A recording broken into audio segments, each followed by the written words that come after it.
주신 신보라 의원 질의하십시오. 네, 자유한국당의 신보라 의원입니다. 우선 도덕성, 자질, 전문성 문제로 낙마하게 된 조대엽 후보자 이후에 새롭게 고용노동부 장관 후보자로 내정되셨기 때문에 막중한 책임감을 더 느끼시리라고 생각합니다. 오늘 인사청문회에서 국무위원으로서의 자질, 도덕성 능력 등이 충분히 검증되기를 희망하겠습니다. 어제 실시간 검색어에 오르실 만큼 이슈가 되셨는데요, 후보자님. 후보자의 인턴에 취업 경험 없는 35세 딸, 오피스텔 등 2억 5,500만 원 재산, 딸이 용돈과 아르바이트로 모은 돈이라는 기사 내용이 화제가 됐습니다. 저도 자녀분과 같은 청년 세대 또래로서 좀 놀라운 내용이었는데 이 기사를 본 많은 청년들도 이런 알바라면 나도 하겠다라며 공분을 좀 사기도 했습니다. 사실관계 확인이 필요한 측면도 있고 좀 해명이 매끄럽지 않아서 논란을 스스로 자초한 측면도 좀 있다고 봅니다. 이 내용의 검증을 위해서 몇 가지 좀 질의를 드리겠습니다.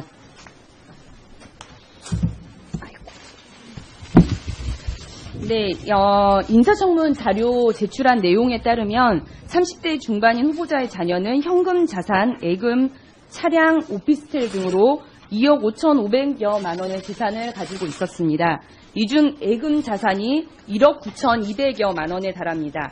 2007년에 4,600만 원이던 예금이 10년 사이에 1억 5,400만 원 이상이 증가를 했습니다. 10년 기간 동안의 제출 자료를 확인해봤을 때는 자녀는 6개월간의 국회 인턴 경력을 제외하고는 근로소득이나 기타 소득은 없는 것으로 파악이 됐고 동 10년 기간 동안에는 석사와 박사 학위를 따는 수학 생활을 했던 것으로 알고 있습니다. 그렇다면 일정한 소득 없이 어떻게 현금 자산이 이렇게 증가할 수 있었는가 하는 합리적 의구심이 들 수밖에 없는데요. 본 의원이 이와 관련한 자료 제출을 요구했으나 사생활보호와 개인정보 보호를 이유로 관련 자료들 제출을 거부했습니다. 그래서 몇 가지 사실 확인조차 잘 되지가 않는데요. 그래서 좀 여쭈고 싶은 것이 후보자의 자녀가 이 기간 동안에 일정한 근로소득을 가진 직장을 다닌 적이 있는지에 대한 부분하고요. 그 다음에 자녀의 재산 형성 과정에 대해서 딸이 용돈과 아르바이트로 모은 돈, 그리고 자녀의 재산 중 일부 예금 등이 어렸을 때부터 용돈 등으로 오랜 기간에 걸쳐 형성됐다라는 답변이 있었습니다. 이 부분이 국민 눈높이에 맞춰 봤을 때는 상식적으로 납득이 어려운 해명인데요. 어떻게 10년 기간 동안 근로소득이나 일정한 소득 없이 1억 5천만 원 이상의 예금 자산이 증가할 수 있었느냐. 이것이 용돈과 알바라는 내용으로는 절대 설명이 되지 않고 사실상 자녀의 재산 형성에 후보자의 증여가 큰 역할을 했다고밖에 보여지지 않는데 이에 대해서 답변을 좀 부탁드리겠습니다. 예, 먼저 위원님께서 얘기해 주신 거에 대해서 매우 송구스럽게 생각을 합니다.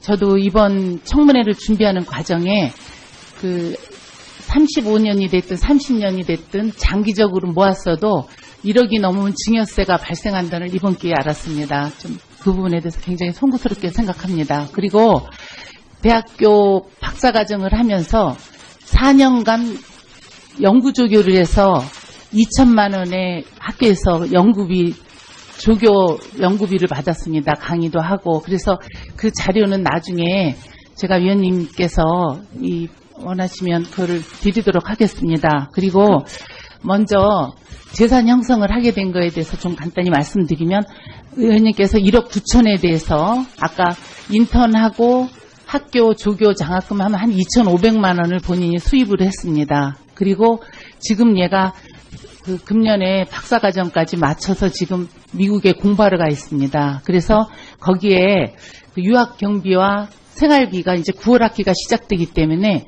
그 부분의 잔고가 한 4,700만 원 정도가 남아 있습니다. 미국은 아파트를 구하게 되면 일정 금액을 보증금으로 내게 돼 있는데 연간 10만 불까지는 외환관리법이나 이런 거에 관계없는데 그 4,700만 원이 그렇게 들어 있습니다. 그래서 1억 9천에서 말씀을 드리면 한 7, 8천만 원은 그런 용도가 됐고요.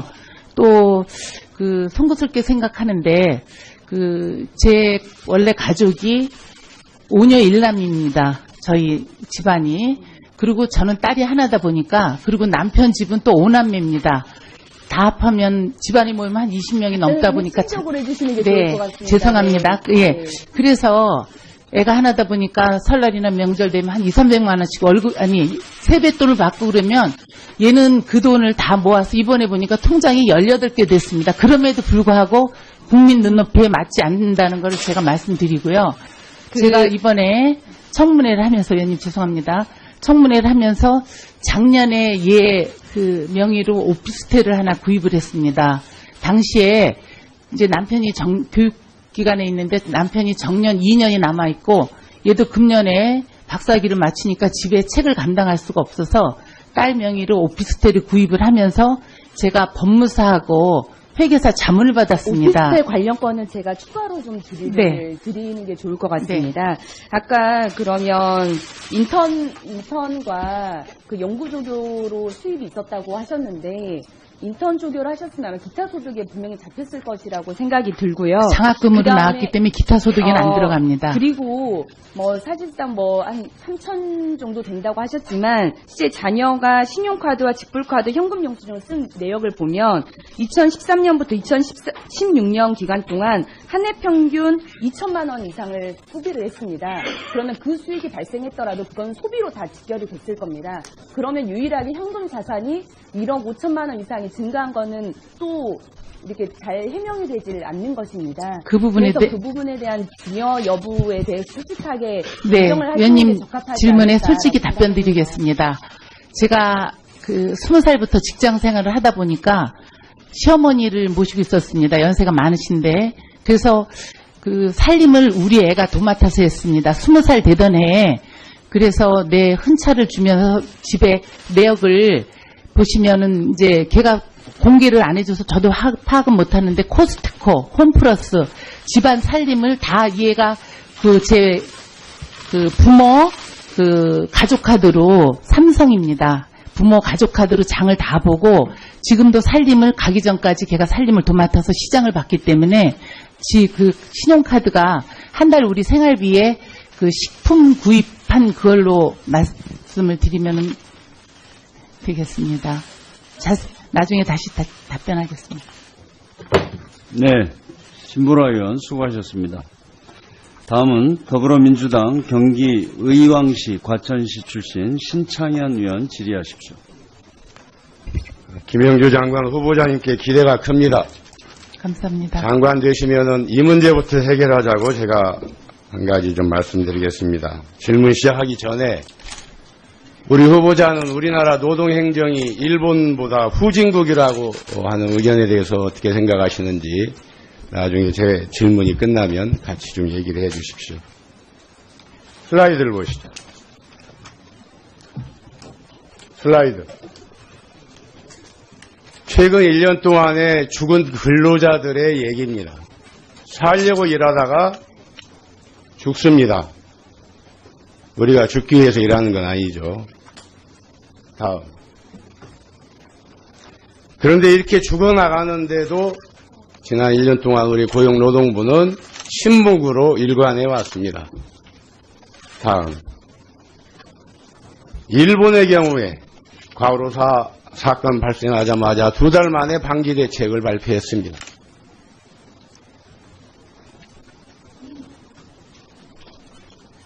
다음.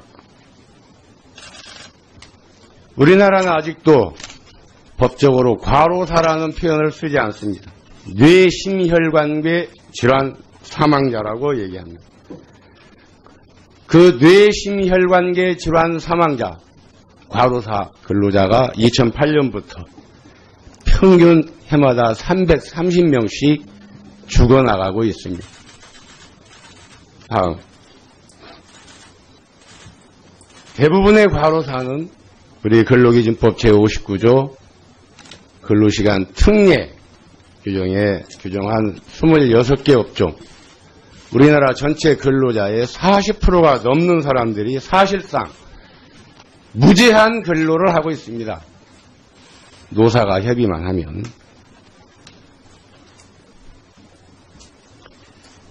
그래서 정부가 어떻게 실태를 파악하고 있는지 물어보니까 전혀 자료가 없었습니다.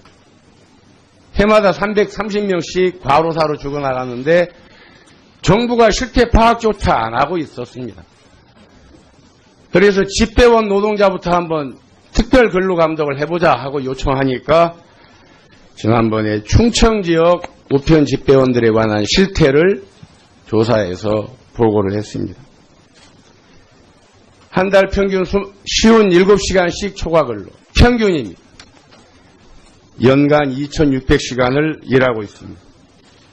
참고로 이 버스 운송업에 종사하는 운전기사들은 무려 3,557시간을 1년 동안 일하고 있었습니다. 이건 근로가 아니죠. 이건 노동도 아닙니다. 이건 저는 강제노동, 노예노동이라고 생각합니다. 이렇게 상황이 심각한데 우리 고용노동부는 실태 파악조차 안 하고 있다는 건 그래서 일본보다 대한민국 노동행정은 후진국 아니냐고 제가 얘기하는 겁니다. 근로시간 실태조사는 노동조합이 하고 있습니다. 정부가 할 일을 노동조합이 하고 있다는 게 말이 됩니까? 후보자님. 다음. OECD가 우리나라 노동자 근로시간 2,113시간 발표했습니다. 그런데 우리 고용노동부 근로복지공단이 운영하는 과로사 인정기준에 따르면 이 2,113시간은 죽도록 일하는 시간입니다. 열심히 일하는 건 미덕입니다. 도대체 몇 시간을 일하는 것이 사회의 미덕인 열심히 일하는 시간입니까? 저는 하루 8시간, 주 5일, 쉬지 않고 1년 12달, 빠지지 않고 일하면 1920시간이 열심히 일하는 시간이다. 이건 사회의 미덕입니다. 근데 이 시간을 초과해서 지금 우리 노동부가 공식적으로 인정하고 있는 발병 전에 과로사 전 3개월 동안 월 평균 60시간 초과 근로한 경우를 과로사 인정 기준으로 보고 있습니다. 그걸 계산해 보면 나머지 9개월 동안 하루 평균 8시간씩 주 40시간 그리고 3개월 60시간 초과 근로 합하면 2,160시간입니다. 정부가 공식적으로 인정하고 있는 죽도록 일하는 시간입니다. 그런데 OECD가 발표한 2,110시간 바로 그 죽도록 일하는 시간에 근접해 있지 않습니까? 이런 걸 어떻게 국제무대에 우리가 근로자 평균 노동시간이라고 발표를 할 수가 있습니까? 대한민국은 노동자가 죽도록 일해야만 열심히 일한다고 인정하는 사회입니다. 이제 이 패러다임을 바꿀 때가 되었습니다. 지금 우리가 법으로 인정하고 있는 그나마도 지난 정부에서는 인정하지 않고 있는 주 52시간 문제. 주 52시간을 1년 2달 인정할 경우에는 2,500시간 정도가 나옵니다. 이것도 많습니다. 그런데 이것마저도 인정하지 않은 지난 정부에 대해서 우리가 한마디로 규정하면 근로자는 죽도록 일해라.